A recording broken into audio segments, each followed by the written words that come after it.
We got a really faulty operating system in our own minds. An operating system that says, oh, I'll be happy once I get there. But we've achieved goals that we thought would make us happy, and you're still not. We have an operating system in our own mind that often quakes at any unpleasantness coming into our reality, that overreacts to loss, that, overindulges in fear, that is living constantly like a monkey, jumping from desire to aversion, to pleasure, to pain. And rarely are we really just centered, peaceful, strong, and victorious inside. And I think this is a product of just the modern world. We have lost a religious, spiritual, moral foundation, a traditional path that creates really upright thinking and upright characters. And ultimately, our character is the product of our repeated thoughts and actions, right? I once wrote a short ebook. It's called The Mental Habits of a Warrior. It's on Amazon. And in that, I jotted down a few principles for rewiring our minds. And these principles come from spiritual and philosophical traditions like stoicism and yoga primarily, and warrior traditions all over the world. And there's a couple of things that I often return to when shit is going difficult, when I'm maybe, always dissatisfied with life, or I'm experiencing an intense time of loss or gain or excitement or failure. Like, whatever you're going through in life, here are some anchoring thoughts for you. These are helpful for me. Number one is to accept life with the heart of a warrior. It sounds kind of grandiose, but my friends, if you've ever faced heartbreak, massive amounts of grief, loss, despair, like the darkest part of life, you'll know what I'm saying. Because when it feels like maybe it was Leo Tolstoy that said there's two radically different views of life. One is where everything is light, and one is where all you can see is darkness. And if you're ever in the all you can see is darkness, you know what I'm talking about when I say the heart of a warrior. Is the ability to accept losing that which you love most. The ability to accept the pains, the jabs, the uppercuts of life as it beats you to your knees and keeps you there permanently. The nature of reality can be hard. Fucking real hard. That's why we need to be warriors out here, because we gotta learn how to take punches and hit back. So accepting life with the heart of a warrior, especially those things that you can't control. Like, I didn't sleep well last night. Like, I lost money in crypto, like she didn't text me back. We get attached, the nature of the human mind is we get really attached to outcomes, especially if you're anything like me. I get so freaking attached to outcomes. So it's constantly a practice of just being like, fuck it. I don't really give a fuck what happens in life. I have the power, the transcendent power, to be joyful, to be free, to be peaceful here and now. And this is where a spiritual practice comes into play. And this comes into principle number 2, which is impeccability, or always doing your best. And I think about this as just being dialed in.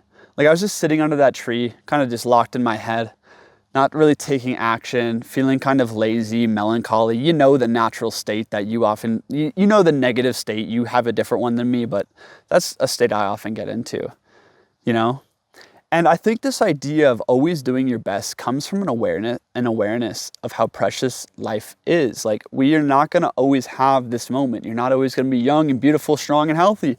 You're not going to have the capacity to, heartbreak, for instance. Even if you're going through heartbreak, it's not always going to be there, right? I almost miss heartbreak sometimes. I'm like, man, I miss grief. I miss the powerful emotions of my soul pouring through me. Do your best in that. If you're going to cry, if you're going to meditate, if you're going to be melancholy, if you're going to lay on the couch, if you're going to create, if you're going to love, do it with the full force of your being, because you may not get another chance. And guess what? This too will pass. The nature of life is the same thing as the nature of a dream. We are dreaming this life, literally. And in that, to make it glorious, to make it magnificent, to enjoy life, is to literally affirm every part of it. To affirm each emotion, to affirm each state, because it's transitory. It's going to pass. So there's this element of doing your best to face it well, to accept life as it comes, and also give your all. It's really, this is not that far out there advice. This is really basic shit. But as my martial arts teacher always says, it's about brilliance at the basics. If you want to be an amazing martial artist, if you want to be a sage, like if you want to be the best father, the best mother, the best leader, the best person, and like the most fulfilling and magnificent life, it's about understanding your basic principles and being brilliant at the basics.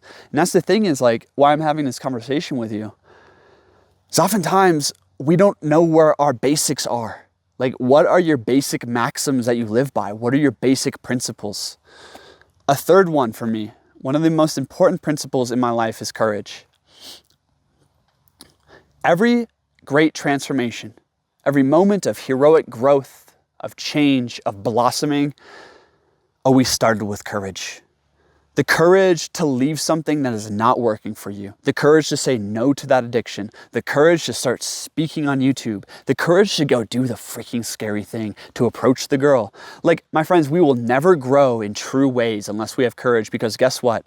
We have a couple dragons that guard us our whole lives and they keep us in our comfort zone. I wrote a book about this. It's called The Psychology of Slaying Dragons. There's dragons of resistance that are blocking your creative and most successful and like aligned path through life. The resistance to writing, to creating, the resistance to loving, to leading, to doing your best. There's resistance there in some way. Where's your resistance? There's also fear. There's fear about going outside of the box. I had so much fear to learn how to dance. And that's one of the most joyous parts of my life now. I had so much fear about leaving a woman I loved, but it wasn't working with her. The fear, I couldn't even look at it. It was so scary to leave that relationship. And at some point, you just gotta close your eyes and make the fucking leap of faith. And when you do that, oh my God, you're gonna jump off that cliff. But guess what? Nature rewards courage. Because after you make the jump off the cliff, you're gonna realize it's a feather bed waiting to catch you. Nature rewards courage. The more courageously we can live, the more boldly we can live, the more uninhibited we become, and the more aligned with our destiny we become. And guess what? Courage makes life freaking awesome. Like the courage to go just make these videos right now, the courage to go approach the girl, the courage to go be different, to do something new, to share your truth. Like, these things are scary, but they invigorate life. They make you feel alive. And anything that increases the feeling, the power, the magnificence of life is a good thing. Hence, courage is the primary virtue in my eyes. Because we need courage in order to defend something like integrity or honesty. We need courage in order to gain something like discipline. We need courage in order to gain something like alignment. We need courage in order to transform ourselves, to shed our skin and become and grow into a greater alignment with our soul. We need courage to meet ourselves and bring Him forth. If without courage, my friends, we're gonna live as a worm. We're meant to live as a freaking eagle flying in the skies. So accept life with the heart of a warrior, always do your best, and take the courageous path when it's shown to you. Oftentimes I think about courage as like, this is kind of the fourth principle actually. It's about zooming out and creating a relationship with death. This is where courage comes from. This is where excellence and impeccability comes from. This is where radical acceptance comes from. My friends, oftentimes we are so zoomed in on our lives. Oh, Sally didn't text me back. The ups and downs, the resistances, the things we like, the things we don't like. We just are like zoomed in on like this little moment in our lives, and everything just seems so dramatic and so important. When in reality, like nothing really matters that much except these principles. Like literally, the principles matter. Everything else doesn't matter that much. And it's really important. I often will do a ceremony, a meditation, losing people in your life, any way that you can like reconnect to the experience and awareness of death is really valuable. It's why the ancient monks used to keep human skulls on their table. It's why the Stoics and would think of Memento Mori about their death every morning. The samurai would meditate under the tree about not seeing the sunset that evening, right? The ancient shaman warrior of Mexico would live as if death was stalking him. In every true religious or spiritual teaching, the relationship with death was primary. It was central because it awakens us. Life hypnotizes us into thinking small, into thinking little, into, just doing our daily lives. When death awakens us, it awakens us to, whoa, I have one glorious solar journey across the sky. I'm going to live it beautifully. I'm going to live it all in. right? I think of that scene from Fight Club where Tyler Durden takes the convenience store worker out back at gunpoint. And he's like, Raymond, today you're gonna die. And Raymond's like babbling and crying, and Raymond's all upset. And then Tyler's like, Raymond, what did you want to be? This is a convenience store worker. Raymond, what did you want to be? He wanted to be a veterinarian, but then there was too much schooling. There was doubts in his mind. There was fear. So he said no to his heroic path in life. And Tyler's like, if you're not a veterinarian or on your way to being a veterinarian in 3 weeks or 6 weeks, I'm going to hunt you down and I'm going to kill you. And the narrator after that is like, Tyler, why'd you do that? Why'd you do such a thing? That's so evil. And Tyler's like, the next 6 weeks are going to be the most beautiful of Raymond's life. And you think about that is like, the more aware we can become that we are occupying a blink in eternity, the more free we are to actually live into, we can see what is important and what is unimportant. We often live our lives distracted by so many things that are unimportant because we're unaware of death. And guess what? We live in this really sanitized world right now where death is kept behind closed doors. We don't have to go out and behead the chicken. We don't have to kill the bull. We don't lose sisters in childbirth as much anymore. We don't lose our brothers in battle. We don't see our grandparents dying in the back of our house. Like, for the most part, death is kept behind closed doors. So we live life as worshipers of life, and therefore as blind people. So it's a relationship with death. And guess what? When we actually zoom out and we realize that our life is just a little blink, and it's like a dream that we're dreaming here. And we look at life, and instead of like, look at life as if it was one heroic saga, the most glorious, the most fulfilled, the most beautiful and magnificent existence that you could manage, right? Or whatever your ideal is. Like, think about your ideal saga. What would that character, what would that main character do right now? It would definitely not live safe. It would live dangerously. It would live courageously. And actually living dangerously is the full affirmation of life. Because living dangerously is not like, let's go fucking wrestle tigers in a cage. Living dangerously is like, I'm gonna leave this location I hate. I'm going to leave this job I don't like, and I'm going to actually go pursue the thing that scares me the most, but where I get to have a lot of excitement and fulfillment. It's like, you only got one chance. Why are we waiting? Why are we waiting to be happy? Why are we waiting for someone to tell us, you can go do that thing? Why are we waiting to fulfill our destiny? And I see so many people hit 30, hit 40, hit 50, and their aspiration, their heroic ambition, like their dreams of life just kind of get crushed slowly. And they get in this place of resignation. And a lot of people comment on my videos like, bro, you're just naive and idealistic. And like, one day you're going to be old and washed up and 55 and having done nothing great in your life. And I'm like, bullshit. I'm going to live heroically till the day I die.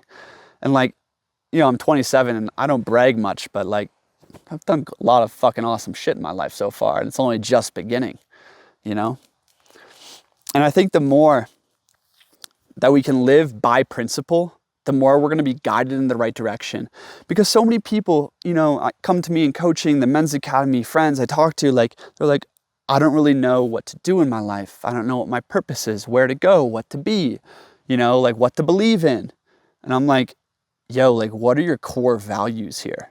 If you have a relationship to death, you believe in courage as one of the highest virtues in life, right? You accept life with the heart of a warrior and you strive to always do your best. You don't need to plot your course. Your course is going to be fucking magnificent, and you're going to actually align with your essence. And this is my fundamental spiritual belief that other people do not share. And because of this, they lack the intuitive guidance of life. And my fundamental spiritual belief is that we have an essence. We have an inborn nature, right? That is individuated already.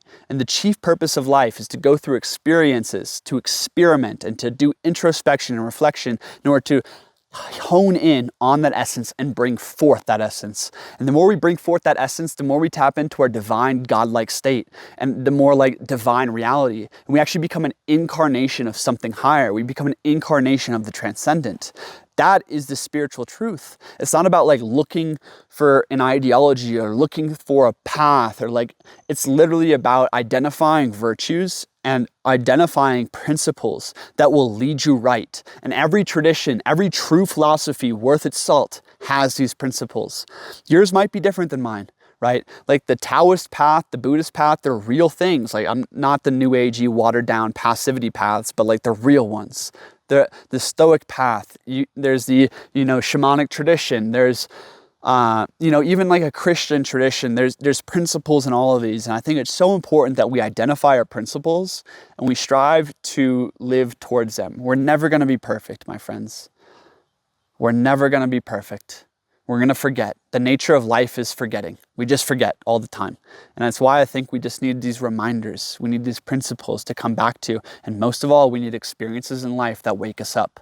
We need courageous, more intense, more transformative experiences and containers. These are really important. The sacred hunt, the sacred war, the sacred festival, the sacred dance, the sacred relationship, falling in love, breaking your heart, losing people, life, death, birth, marriage. Like these kinds of rites of passage are so important because they put life into a microcosm, and in that we can remember our principles and then leave from there leading with principle.